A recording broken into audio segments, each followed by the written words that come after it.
And therefore, we're moving on to our 6.7 item, which is presentation of Central Valley Flood Protection 2022 update.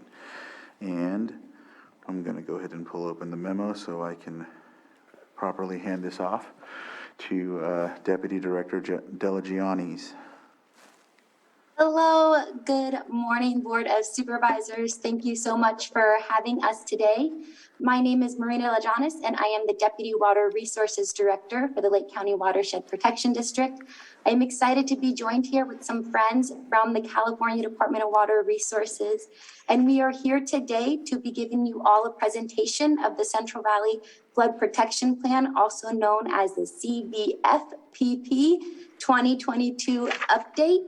So the CVFPP is California's strategic blueprint to improve flood risk management in the Central Valley. So what this strategy lays out is three main ideas, and what these ideas are is the prioritization of the state's investment in flood management over the next 3 decades, the promotion of multi-benefit projects, and the integration and improvement of ecosystem functions associated with flood risk reduction projects. So with that being said, I am super excited to pass it over to Jason Sibley, who's a supervising engineer with California's Department of Water Resources, Division of Multi-Benefit Projects, and Jason serves also as one of the leads for the CVFPP 2022 update. So with that being said, go ahead and take it away, Jason. Thank you for that very nice introduction, Marina. Board members, thank you very much. Again, my name is Jason Sibley with the Division of Multi-Benefit Initiatives. And myself and my colleague from the Central Valley Flood Protection Board, Darren Soon, are here today to brief you on the progress of the 2022 CVFPP update. I want to thank you very much for giving us the time to join this meeting and provide this briefing. We will have a short PowerPoint presentation that I believe my colleague Laura Kaplan is going to share for us. And then we'd like to leave a little bit of time for questions and remarks that you may have. So first, I'd like to introduce my division manager, Steve Rothert from the Division of Multi-Benefit Initiatives, to provide a brief introductory remark. Morning, and thank you for this opportunity to address you and provide a brief update on the Central Valley Flood Protection Plan 2022 update. This is a great opportunity for us to listen to your concerns and interests and better understand how we can develop the plan in a way that benefits your county. And so we're here to listen, and we look forward to the conversation this morning and ongoing as you get a chance to dig into the plan and provide your comments and recommendations in the future. So thank you for your time. Appreciate it. Thank you. Thank you very much, Steve. Now I will hand it over to Darren Soon from the Central Valley Flood Protection Board. Thanks, Jason. Good morning, Chair Crandall, members of the board. Darren Soon, I'm a legislative and policy advisor with the board. We appreciate you taking the time to hear us today. We look forward to receiving your comments on this draft plan. And with me today is one of our board members, Joe Countryman. I'd like to turn it over to Board Member Countryman for some opening remarks as well. Thank you. Good morning, board. As a civil engineer, I had a lot of experience with flooding in your county, and I would really like to have the county participate with us and give us a bottom-up understanding of what the flood issues are in the county that we can help with, or at least help, with the formulation and coordination with the Corps, for instance. So I'm looking forward to working with you guys as much as we can, and I'll turn it back to Darren. Thanks, Joe. I'm going to go ahead and turn it back to Jason. Thank you. Thank you all very much. If we go to the next slide, please. So the slide we're showing here is our acknowledgements for local flood management partners and projects that are underway or being planned in Lake County, including repairs for the damage caused from the 2017 storm events, as well as the Middle Creek flood damage and ecosystem restoration project.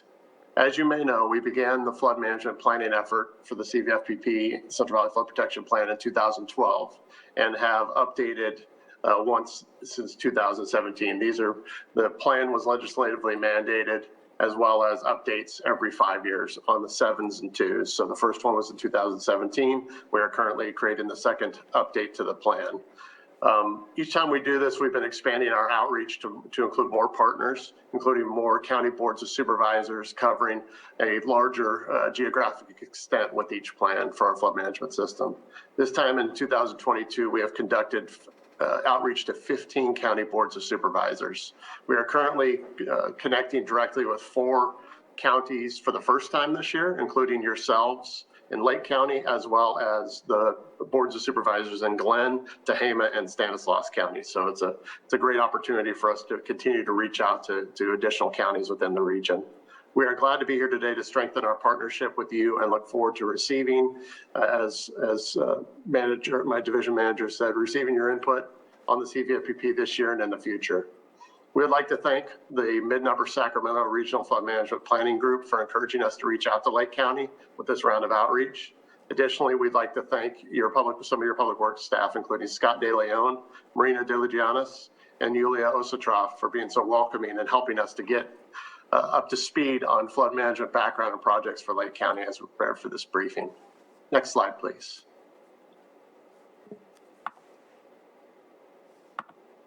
The CVFP, the Central Valley Flood Protection Plan, builds on significant scientific and collaborative work over the past 15 years.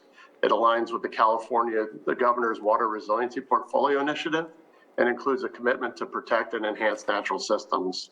The conservation strategy, which is a major component of the Central Valley Flood Protection Plan, supports all of the CVFPP goals and focuses specifically on promoting ecosystem functions and initiatives. The Central Valley Flood Protection Plan is descriptive. It's not intended to be a funding or permitting decision for specific projects, but prioritizes the state's investment, as Marina highlighted a few minutes ago, in flood management over the next 3 decades. It promotes multi-benefit projects and also looks to integrate and improve ecosystem functions associated with flood risk reduction projects. Next slide, please.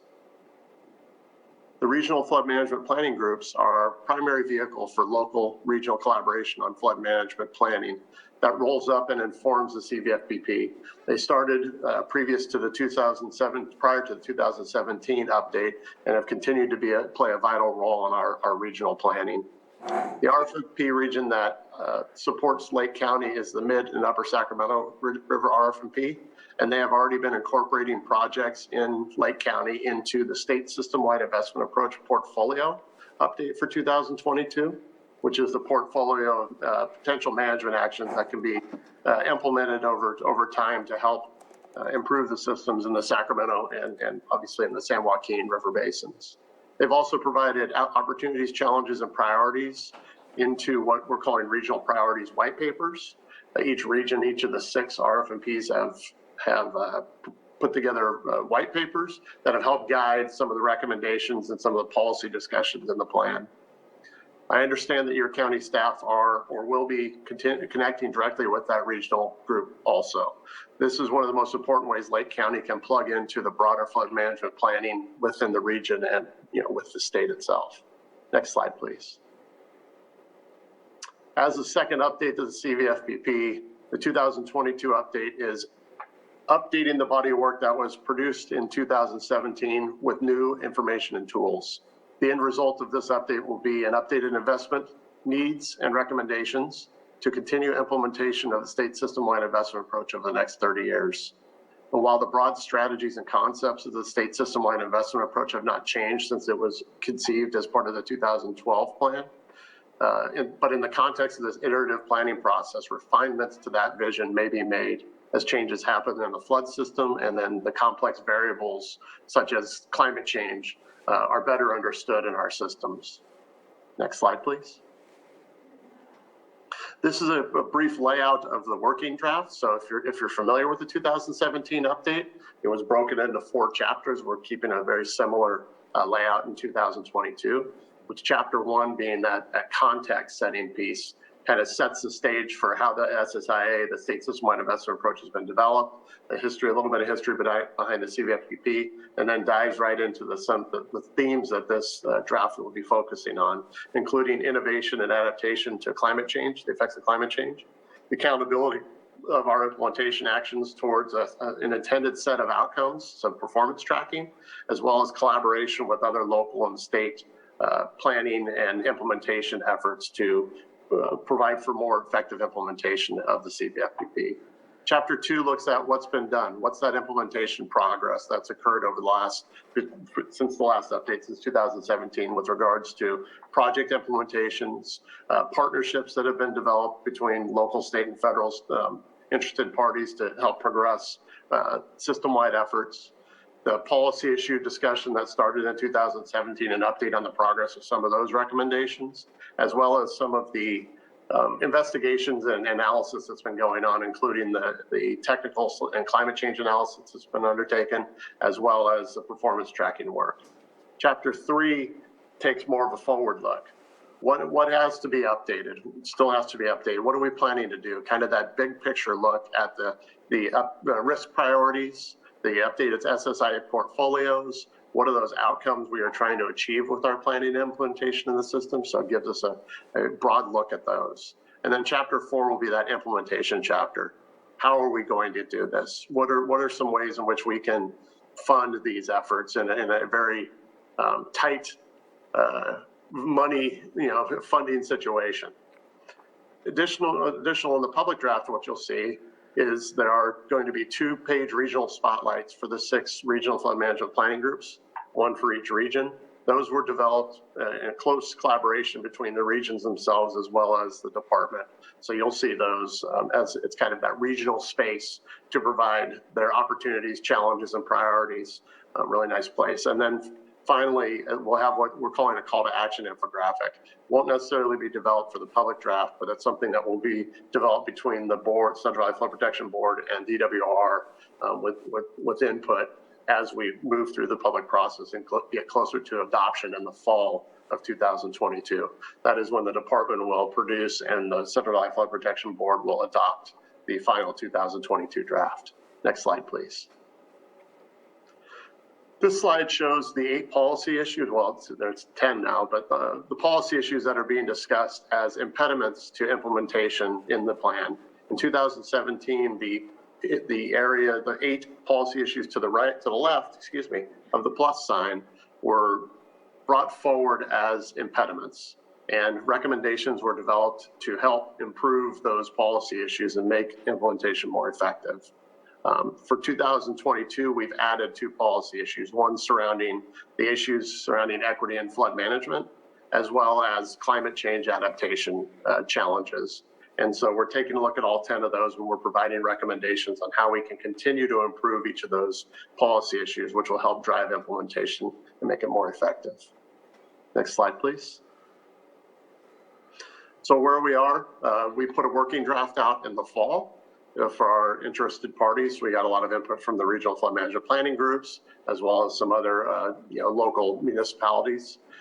We are currently going through our final reviews of our public draft, including our DWR and Central Valley Flood Protection Board executive review, with the intent of releasing those documents here in the next month or so. We've also had ongoing consultations with various tribes in the region, as well as follow-ups with these county officials like we're having today, as well as meeting with the Sacramento District of the Corps of Engineers and what's called the Engineering with Nature group within the Corps of Engineers. The public draft will be fully formatted, ADA accessible, so it can be put up on the DWR website, and which is the main way we will be producing at least the public draft of the document. So you will see that it's come out in the next month or so. Next slide, please. This is the final slide I have. It's just our timeline slide. And so you'll see the top row is the line for the Central Valley Flood Protection Plan itself. You'll see that public draft coming out at the end of Q1, so that within the next month or so. And then that final adopted draft, as mentioned, will be prepared by the department and adopted by the board in late fall 2022. The other pieces are some of the components. The other rows are some of the component efforts, including the flood system status report and state plan of flood control descriptive documents. Those are coming out at a similar time frame to the public draft and adoption, as well as that conservation strategy, which the public draft came out in December, and we'll be looking to have all of those pieces come out in that fall timeframe. The last row on the timeline, I will hand it over to Darren, and he'll describe the Central Valley Flood Protection Board public process. Great, thank you, Jason. As Jason mentioned earlier, in accordance with state statute, the board will begin the process of adopting. In addition to the outreach efforts we've done thus far, we will continue a transparent process, which I appreciate, or I know this board appreciates, all of you in your elected capacities, having a transparent process for the public. To that end, our goal is to hold a public workshop in a public meeting on the Sacramento Basin, one in the San Joaquin Basin, and then one virtually. Of course, the public meetings will be based on or contingent upon COVID protocol with public in-person meetings. So we'll wait to know those aspects or requirements for sure. But then we'll continue to hold public workshops to engage on comments that we've received in the June or July timeframe. We'll also continue to accept comments at the regular public board meetings as well. And with that, I'll turn it back over to Jason. Yeah, that's the slide there that I was talking about. Thank you, Darren. And I will add, before we go to, here's our contact information. Please feel free to contact us with any questions. I also want to add that we are intending to send out a large email kind of blast, I guess, to folks when we release the document, to give them links directly to the document. And that'll include members of the staff that we've been working with at Lake County, as well as any of the board members that would like a direct link sent to their document. And in addition, we will run a relatively limited amount of hard copies if there are folks that are still enjoy feeling the paper between their fingers as they review things. So please let us know how we can provide those types of either the link or the hard copy to you. So now I guess we just like to leave some time for questions or thoughts. Thank you. Supervisor Mtg? Thank you very much for this. Looking forward to the progress moving forward and completing over the course of the year. I was really happy to hear you speak of Middle Creek Restoration Project. I think that's definitely a large flood control project that we've been working on for, unfortunately, a couple of decades and hoping to keep moving forward and get that accomplished. Flooding occurs where there's bodies of water. The lake is a difficult one to tackle, with the water rights being in the hands of Yolo County and with the dam. That was weird. But I'm curious about our what is being reviewed as far as our creeks. I know that, for example, it's been a while since we've seen some sort of dredging happening at the creek entry points into the lake, which can really hold back the amount of water that's flowing into the lake, which eventually then creates a barrier for that creek and then makes it more likely to flood down the creek further away from the lake when there's heavy amount of rains. Just wondering what is being reviewed for that, and I'll ask my second question after that. Just wondering how that review with the creek is going as far as looking downstream, what can be done at the entry point also at the lake. So Marina, I'm not sure. I would say that one of the challenges I'm having with that question is, the creeks, there are going to be some creeks that are going to be more local jurisdiction and local challenges to deal with. And then there are going to be some areas where, if they're part of what are called the state plan of flood control, that would be something that would fall more into the Central Valley Flood Protection Plan and working within this confines. So I will say it's a little bit of a challenge to respond. I apologize for that. But I will say, with regards to things that are within the SPFC, the State Plan of Flood Control, I apologize for the acronym, the alphabet soup there. Those are things that we would work through the Regional Flood Management Planning Group, at least from a planning perspective. And then once it gets beyond the plan itself and gets into the process, then it's going to be working with some of our flood management implementation programs, whether it be some folks from the maintenance group, or if small communities, if it pertains to small communities. So it's without some of the detail, I guess that's probably the best answer I can provide at this point. And I appreciate that, and I think the question comes from a level of ignorance on my part to not necessarily understanding the separation of what is covered by this versus what's not covered. But I do know that we have some problems in some of our creek entry points, and just wanted to see that. And then those that are and potentially will be covered by this plan, just to check in, because there's been a lot of conversation about the nutrient overload coming in from the creeks into the lake. Is there any potential overlap of dealing with slowing down the creeks in order for the nutrients to drop before going into the lake? Or is that not at all something that can overlap with this program? Sorry if the questions are from left field. No, it's a good question. And I would say that, things that we are looking at just from an overall, planning standpoint are those multi-benefit type efforts, in which, you're talking about the balancing of the flood management challenges that occur in a creek, but also in this case, the water supply type challenges that come from an overload of nutrients into a water supply source. And so I would say, just from a generalized standpoint, that is something that,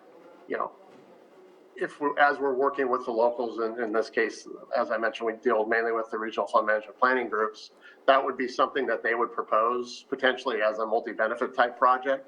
And then we would look at it, as I mentioned previously, that the plan itself wouldn't say, okay, project X is what we want to move forward. Right. But as that project comes higher in the priority list and becomes an item or a management action that the whole, the locals and the state want to move forward, then it moves into those program areas. I know I'm not really giving you a great answer on that, but it does kind of, it's a little bit of a challenge to respond, so. I appreciate If I that. could add, maybe, sorry.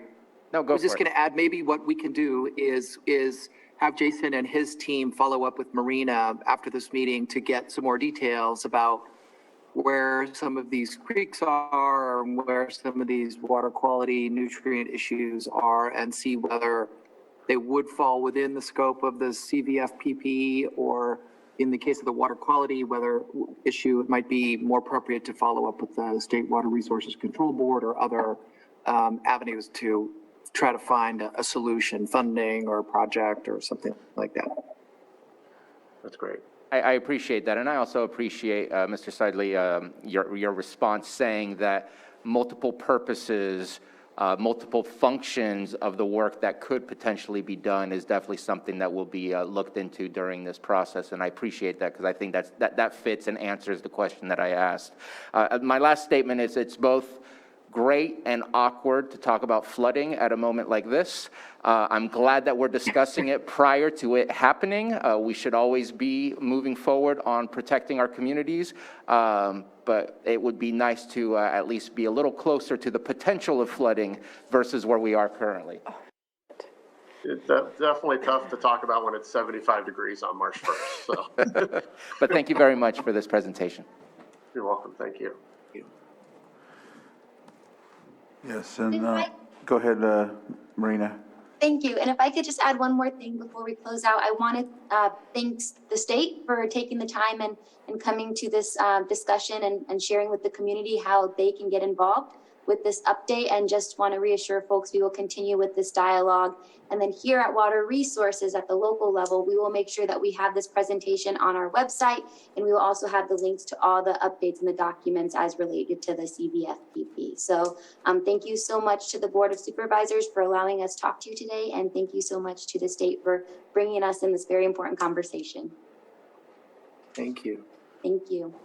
Yes, and I thank Supervisor Sabatier for mentioning the Middle Creek area. And also, there's been a lot of interesting discussion in my town hall for West Region Town Hall, and they've been really concerned with the the channel of Middle Creek, the historical channel. And so they've been, talking about that quite frequently. And I know that there's work being done, and there's been presentations that have been conducted and whatnot. However, it's just been a very interesting, well, not just interesting, but it's been discussed quite frequently in that town hall. And so this presentation helps. I hope some of the constituents from Upper Lake have tuned in. Yeah, just wanted to add that. Are there any, I didn't open it for public input, did I? And we have Vice Chair Scott. Just wanted to add, I have the Scotts Valley Community Council that actually came together because of the flooding in our area. And, we're really hoping that we can dig into our creek beds, literally, and be able to remove some of the sediment and the gravel. And we have a community really working hard to try to make sure that we're doing the best that we can for making sure our roads are clear, buses can get through, and that houses don't get flooded. And so this is a really important topic to keep up on. Thank you. Okay. Let's see. Is there anybody in the chambers that would like to talk about this discussion? Okay, we'll look online and see if we have anybody in. I don't have anyone in Zoom. I don't see any hands raised, so we'll bring it back to the board. Let's see what we have here. It's a presentation, so thank you for the presentation. Sorry, I wanted to make sure. I didn't want to gloss over it, and then we had some sort of vote. Thank you for your presentation, and have a good rest of the day.